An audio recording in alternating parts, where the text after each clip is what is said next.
All right, so you're stuck with me with the newspapers today, but don't worry, it will be fun. So time for us to look at what's in the newspapers today. We'll touch base also with myjoyonline.com. We'll talk a bit about Buhari's swearing in. We'll talk about South Africa's cabinet now, which has been trimmed, by the way, but the good news is it's got 50% as women. Let's start off locally, and here is the Daily Graphic newspaper on the front page of the Graphic this morning. Not good news.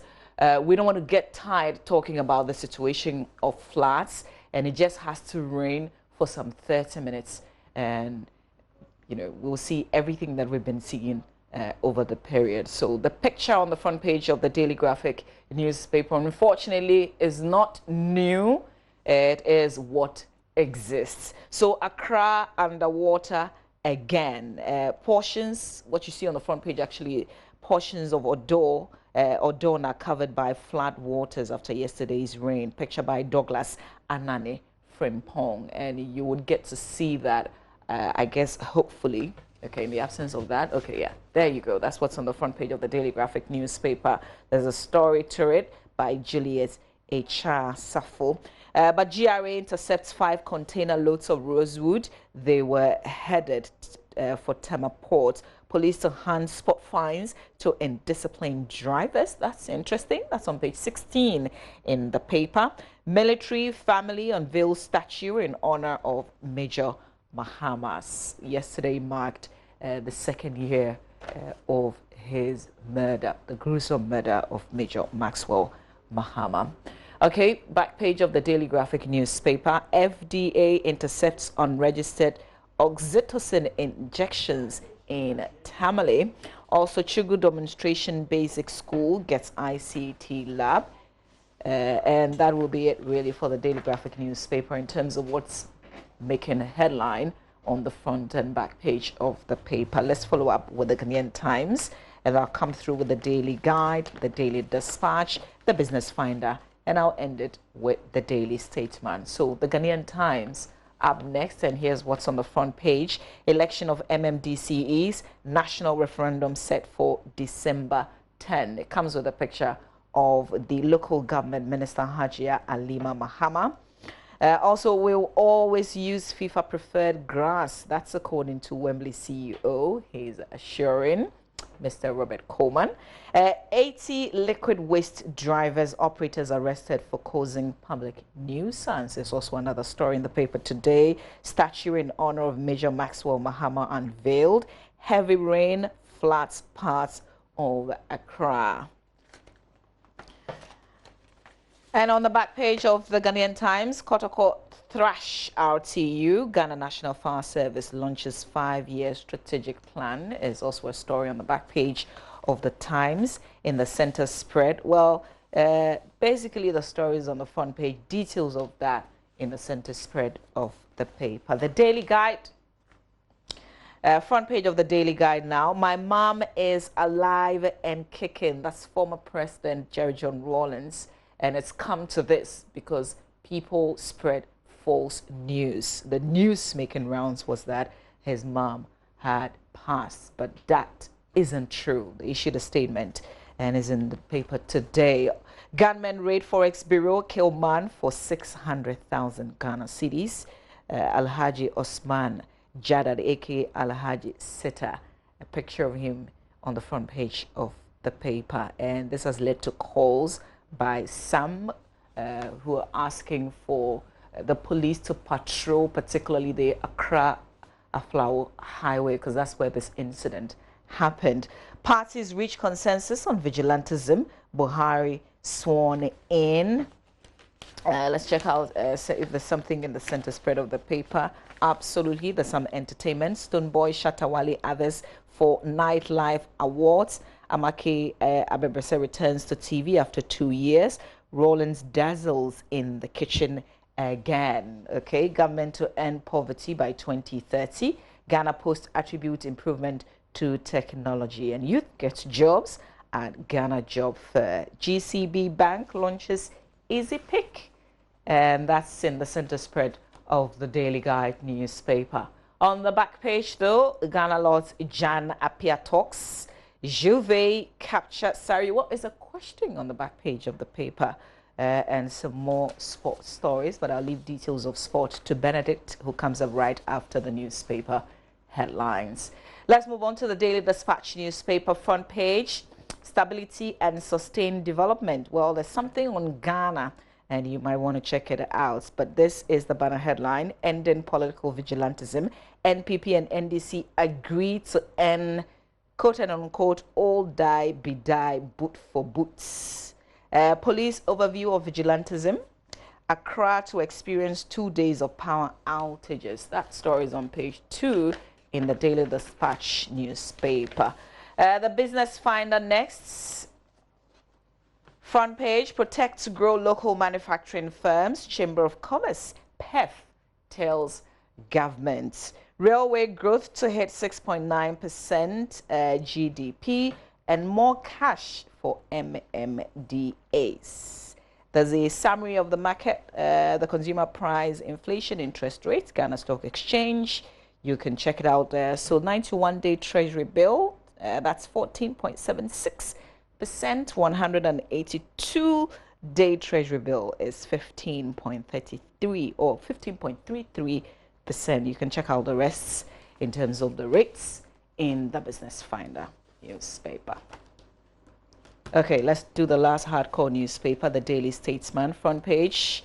JDM stirs voodoo road contractors. Mahama's lies about Jasikan Dodo Pepperso Road exposed. Ghana will continue to support world peace. Niti will pay tribute to troops work worldwide. And Trump's ground game for Africa. That's what you see on the front page of the Daily Statesman newspaper today. And there's some sports stories on the back page of the paper as well. Well, some 2 stories that we'll probably look at a bit, and then we will go online. So let's look at page 2. This is the Daily Dispatch newspaper, because there's supposed to be some blackouts in some places. Accra to experience 2 days of power outages. It's supposed to be in page 2. I'm not sure I see the story though. I don't see the story on page 2, so I probably would have to skip it and then go to the Daily Graphic newspaper. This situation that has always been really the issue about the flats, and this is page 3, the Daily Graphic newspaper, and I'll start from the story from the front page. So Accra yesterday experienced yet another flooding, a perennial catastrophe that rocks the city due to a combination of human and engineering deficiency. A man identified only as Ampedu, believed to be in his 50s, was swept away in a drain at Jolo. That's what the story says. And the National Disaster Management Organization said its search party was still looking for the body as of the time of going to press. Kwame Nkrumah Circle, where a steel interchange was recently constructed, received the biggest impact as major drains became full as a result of silting and too much rushing water after about hours of downpour. So they talk about the Odo drain, and then one side of Kwame Nkrumah interchange towards the east was also submerged by the flood waters, making it totally impassable for vehicular and human traffic. There's a lot more details. Now, the places in Accra are becoming too many. There are places in Medina completely unmotorable when it rains. There's the Tetekwashi interchange as well. There are places in Adabraka, places that people can't even sleep when it rains. So really, what else can we do? And I say that the minute you hear that it's going to rain, or you feel or you can see there's a sight of it, you know that it's going to rain, you just have to stay put. I don't know what else we can do, and we've talked about this situation so many times. We simply are getting tired.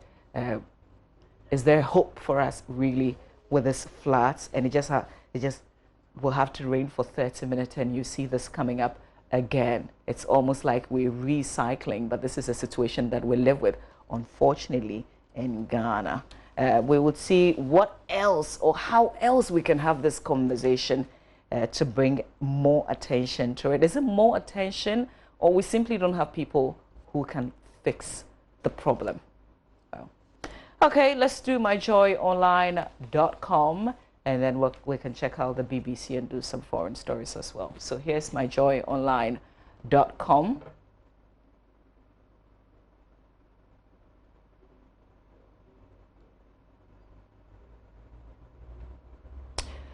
Okay, so paper citizens, 3 staff of births and deaths registry interdicted.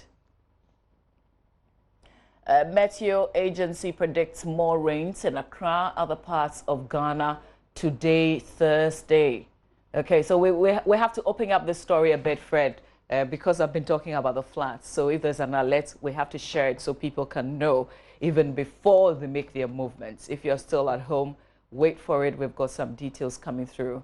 We'll come back to this story certainly so we can caution our viewers. But let's do some other headlines still on myjoyonline.com. A breed chief wants popular botanical garden privatized. It will be good to look at the reasons behind this. Cath mortuary workers strike action hits hard. And finally, Akufo-Addo presents Ghana's climate change agenda at is it the R20 summits? Okay. Hazard hits brace as Chelsea beat Arsenal to win Europa League, and is he going to Real Madrid? Well, that's what I've heard. Okay, ban on fishing, not ban on protein. School feed and caterers told. There are some photos, parts of Accra submerged, and this is Mr. Ando taking some photos for us. It gives you, it paints a picture, but this is something that we've seen, and this is something that we continue to see anytime it rains. It just breaks, it will break your heart really, to see that we're living with this and it's almost like we can't fix it. So for instance, the Tallow head office, that area, when it rains, don't even think about it. Even when it is drizzling, don't think about it. There are places that are simply no-go areas, and sometimes you get confused. Where do you pass? Where do you not pass? Okay, so that's myjoyonline.com, and we will still bring you details of that meteo alerts. Mr. Potufer, if you have it, let me know, because this is really important, especially if it's going to rain today. Okay, so we're going to be sharing that alert with you. We'll give you the weather updates as well, and so you can take the necessary precautions if you're out there, or even if you're home and you haven't stepped out yet. But there are some other stories that we want to do, and then we will come back to this. So which one is ready, Fred? Are we going to South Africa or we're going to Nigeria? We will see, but maybe I can share the stories with you. Okay, so let's talk about South Africa, because women now make up 50% of South Africa's cabinets. And there you go. Okay, so South Africa's, let's go up. South Africa's president on Wednesday named a trimmed down cabinet that is 50% women, making it one of a few in the world to be gender balanced. President Cyril Ramaphosa's announcement followed similar moves by Ethiopia and Rwanda last year. Ramaphosa cut the cabinet down from 36 ministers to 28 as he seeks to reduce the bloating under predecessor Jacob Zuma, who stepped down last year under pressure amid corruption allegations. Fighting the corruption and mismanagement that has consumed billions of rand, the country's national currency, is the major issue facing the ruling African National Congress, the ANC, whose election win this month was the weakest in its 25 years in power. Okay, so that's the news from South Africa. We have what? Over 100 ministers, don't we? How many women are in there? But, well, are we watching and learning? Or are we watching and learning, or this is our own homegrown situation, so we deal with it with more than 100 ministers? Well, I guess it's still good luck to us. Two more stories. We'll talk about President Buhari of Nigeria being sworn in for a second term. And then, if we can, we will quickly talk about Israel as well, because Israeli lawmakers have voted to dissolve parliament after Prime Minister Benjamin Netanyahu failed to form a coalition government. The vote triggered a fresh election, which will be held on September 17. Okay, here's Mr. Buhari. Nigeria's President Muhammadu Buhari took the reins of leadership for another term on Wednesday against a tense backdrop of insecurity and economic uncertainty. The 76-year-old fought a fierce battle against one of the country's foremost politicians and former Vice President Atiku Abubakar to clinch victory in the February vote, a win that is still being challenged by the opposition. As Eagle Square in the Nigerian capital of Abuja was decorated ahead of Buhari's inauguration ceremony, hundreds of people took to the streets in several cities on Tuesday in protest against a spate of kidnapping and security incidents in recent months. Okay. All right. So that's the Israeli story I was sharing with you before Buhari's swearing-in ceremony. Mr. Netanyahu was unable to reach a deal for a fresh right-wing coalition following last month's election. Reason they will have to vote again in September. Okay, Fred, we promised we were going to do the weather warning, so we should do it before we close the chapter here. I'm going to look for it and share it. Okay. Just before you leave home, and then we'll come back if we have some figures to share. So the Ghana Meteorological Agency has issued a weather warning Thursday, which is today, predicting more rains in many parts of the country. A rain-bearing cloud observed at 4:20 a.m. on Thursday over the Gulf of Guinea is expected to affect the coast of Ghana between the hours of 5 a.m. and 9 this morning. Regions to be affected include coastal parts of Central Region, Western Region, and parts of the Greater Accra region. Windy conditions will also be experienced during this period, according to the agency. All right, so yesterday's rain was accompanied by heavy rain, heavy winds, and it looks like it's going to be the same this morning. So wherever you're going, have this at the back of your mind. And if you're sending your children to school, make sure you pack the necessary stuff for them so they can be safe. If you don't have to drive around, please don't, because it becomes hard. Can't even begin to tell you where you can't drive when it rains, so just be cautious. And that's it for our review this morning. Stay with us. We've got sports, and it's all Chelsea, Chelsea, Chelsea. I'll bring a cap for the Arsenal fans because it looks like they don't want the hardcore cap. They want just any kind of cup, really. Do they even want a cup? And details of that. There's also the French Open ongoing. Benedict will give you all those details in sports, which is right after this. You're watching the AM show. Stay with us. Still ahead, we will bring you our security conversation because this is the JoyNews Security Week.